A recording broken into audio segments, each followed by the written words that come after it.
This is Antithesis, your underground academic radio where the focus is on you.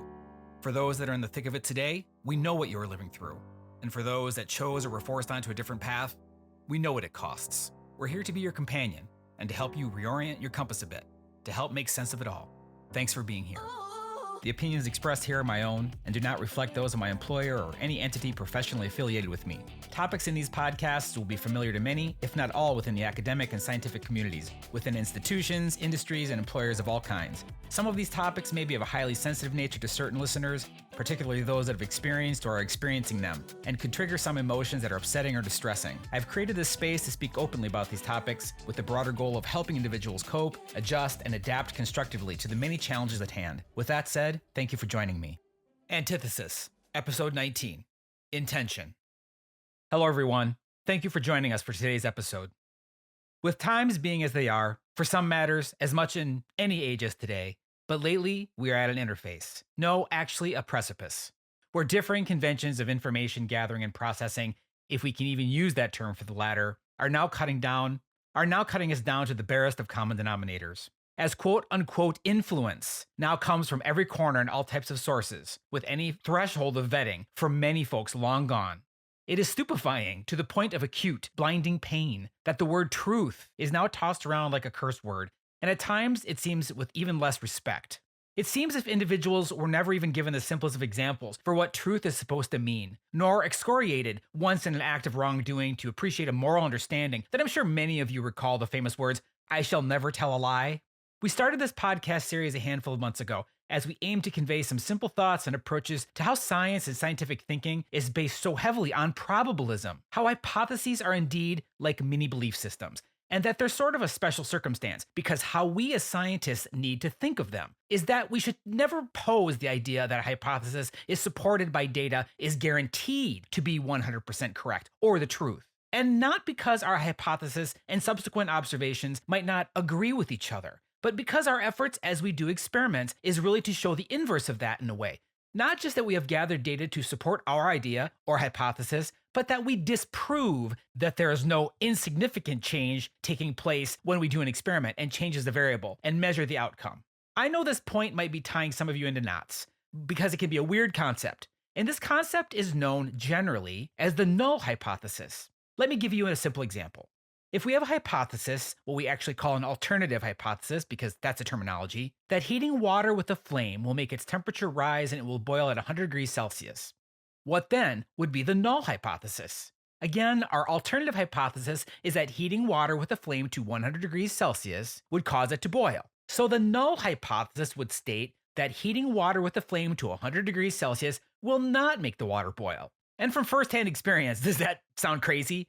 It does. But to the point that I'm trying to make here is that while you might also think that it's nuts and you're thinking, hey, putting a flame to a pot of water does make the water boil at 100 degrees Celsius. How the hell isn't that true?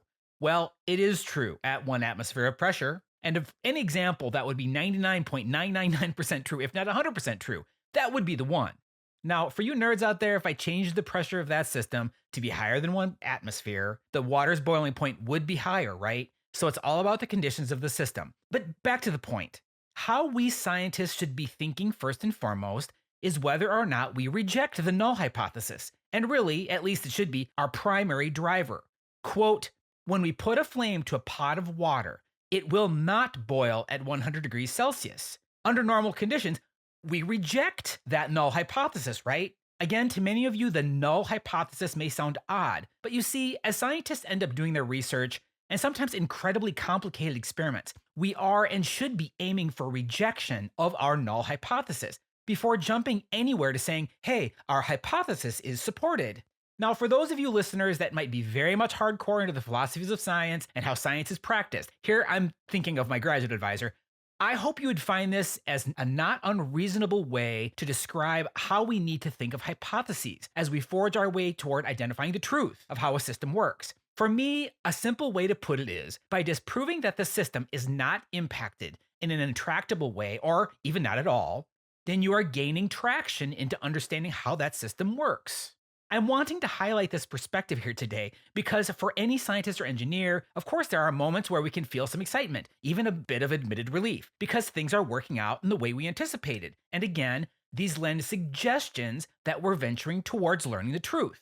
But, and this is a big bolded but, it should always be with the drive to disprove the null hypothesis of what you are testing every single time.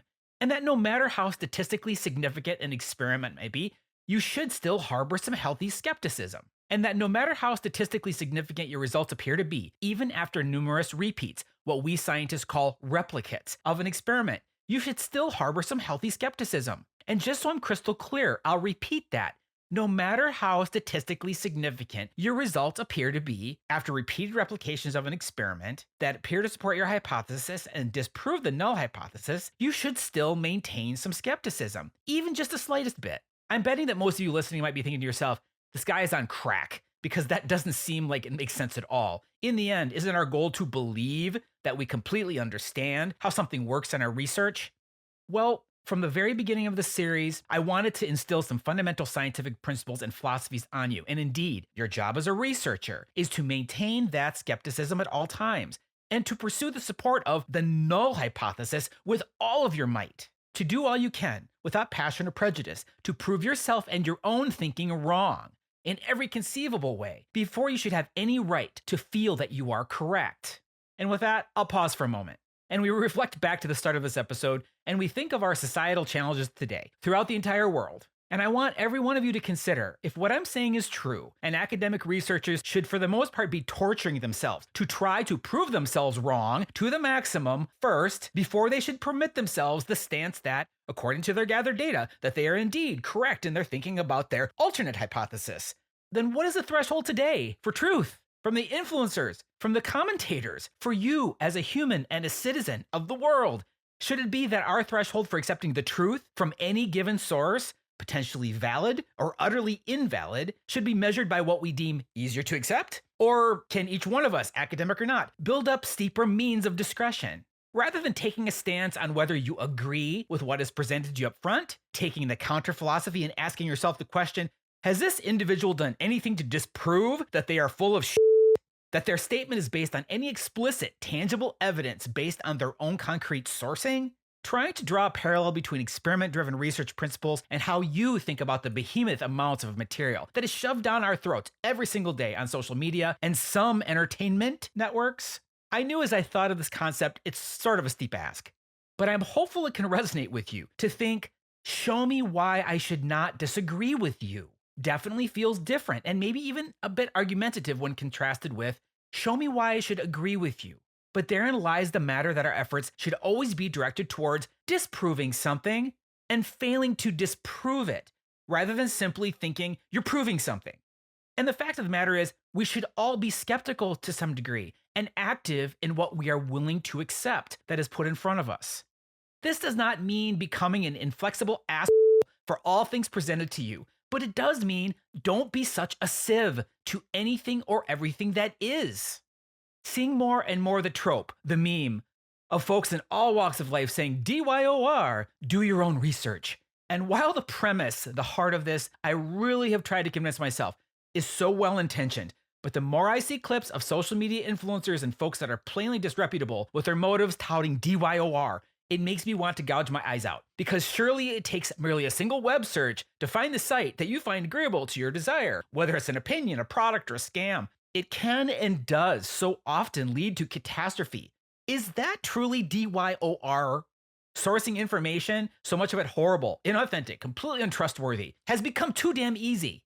Not only will some people hurt or even kill themselves, but this already has and will continue to plague societies for now and the foreseeable future in the policies that we destroy and those we end up reinstating because they just fit with our desires, our wants, and too much of the establishment that prefers you to not think for yourself.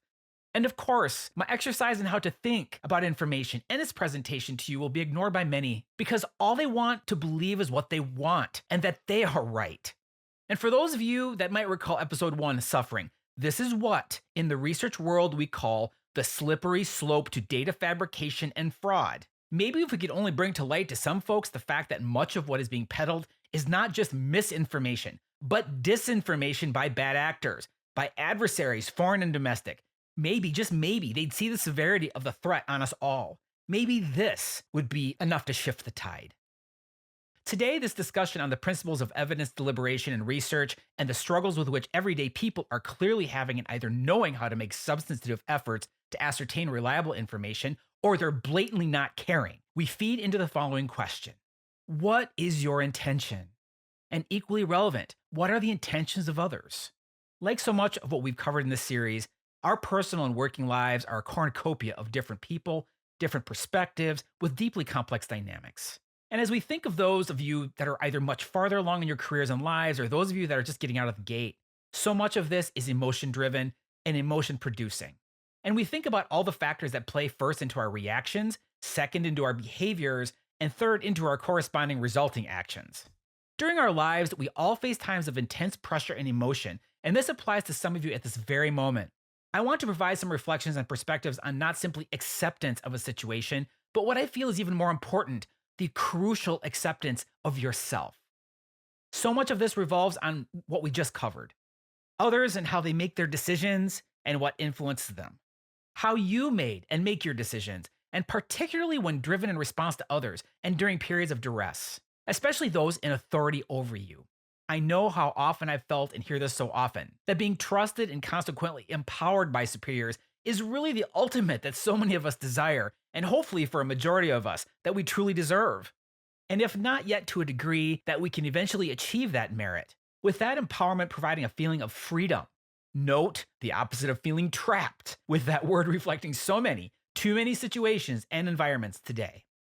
The flows and flux of internal energy for many of us so depends on our emotions and emotional state. Thinking on emotions, the psychological and energetic cost of regret is so significant and can be very long lasting. And as I think more deeply on this, and what I bet many of you would agree, that embarrassment is another one that is emotionally costly. Time heals those wounds, personal and professional, but it's even embarrassing for me to admit right now, moments of horror in situations, controlled and uncontrolled, for which I still hold mental scars that will likely have permanence. And for those of you listening that with a wave of your hand could also conjure that type of memory, please don't. You don't need to do it here. No need to perform that mental exercise. But for myself, the more I step back into the essence and very nature of what we are as human, yes, and still organisms nevertheless, maybe it just becomes a matter of maturity. It becomes easier to accept and sometimes even laugh, as sometimes what were such ridiculous matters, and the fact that things happen in our lives that we have zero intention for something embarrassing to occur to ourselves or to someone else. What does it take for us to give ourselves and others a pass? As I reflect on past actions taken, the reasonable and the misdirected, during my life and career, I realize that something I'm still dealing with from the past that has also been energy consuming was the inability to actually follow through on my intentions. Maybe the fact that certain adverse situations and dynamics simply did not afford me the ability to have my intentions interpreted properly, if at all. And even saying this truly sounds a bit ridiculous because, hey, my intention is to succeed and to please all the higher level folks and authorities to their satisfaction so they may deem me a success. But today, for so many of you and me, it goes way deeper than that. Intentions and purpose that run so much deeper. To have a broader perspective of what you wanted to do and what you wanted to achieve, maybe how you wanted to help others achieve. And ironically, our intentions to do good, as much as when something goes wrong, whether done with some purpose or not, to not cause harm, whether it was something small and inconsequential or something bigger. How can we harbor and hold our intentions and then enable ourselves to evolve them when the door to opportunity closes, whether by unforeseen circumstances or it slamming shut by a higher authority? How are we left to cope with and carry a bag chock full of our drive, our passion, our vision, maybe our dream of making something better as we find ourselves shut out? In this series, we've talked about how important even the one drop of us and the good we aim to do has and will continue to make a difference. I admit, left wanting to have had the chance to do more in a past context, but knowing there was no choice and not even a chance of a healthy, sustained future under experienced conditions, but knowing the choice was to move forward with that bag of intentions thrown over my shoulder to somewhere I was needed. We mourn our loss, fair or not, and define ourselves anew. We presented the uphill progression, where you surely left footprints behind you. Maybe some that saw it, felt it, might no less than be inspired by the good you did, the chances you took, the innovations you created, maybe enough to spark some folks to believe in what you said and did, maybe to emulate you, maybe to devote themselves to something bigger in the wake of the sacrifices you made to make a difference in their world.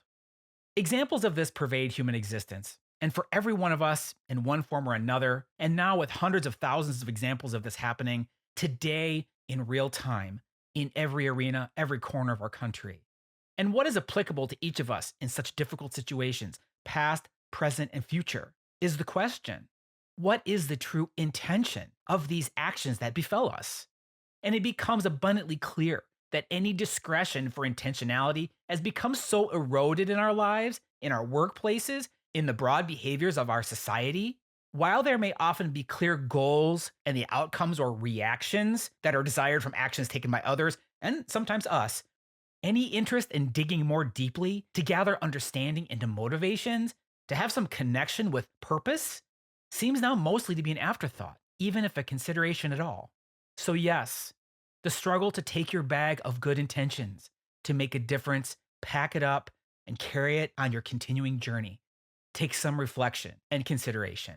And this takes some time. And with that comes some raw emotions. I know I have some continuing struggles because even with an earnestness to bring good intentions to the table, without a lack of receptivity, there is no basis for evaluation. And more often than not, this means an absence of support. Maybe for many of us, it's as simple, and for others, it's as incomprehensible as this question. And this is where the disparity begins. Can you provide 5 bullets about why you love your job and the impact you aim to achieve? And with that, thanks so much for joining me today. And I hope you look forward to our next episode that will be released in a week's time. And no matter on which platform you heard today's episode, if you enjoyed it and want to hear more, please subscribe, follow, like, and share, and set your notifications to let you know that next fresh episode is ready for you to dig in. All of you, keep building up your courage, hang in there, and keep your head up. We'll talk to you again soon.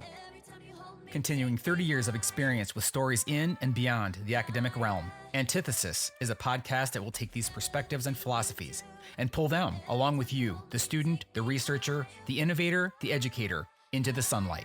Join us for some firsthand experiences, insights from inside and outside academia, and perspectives that are aimed at redefining the conventions of academia and your training, with the aim of helping you reorient your compass and strengthen you on your journey forward, or to recover and grow from those times past. We'd love to have you follow us and tune in weekly. If you have a topic you'd like discussed or a challenge you are facing you want to share, email us at allsystemsgo@gmail.com. That is ALLSYST3MSGO@gmail.com.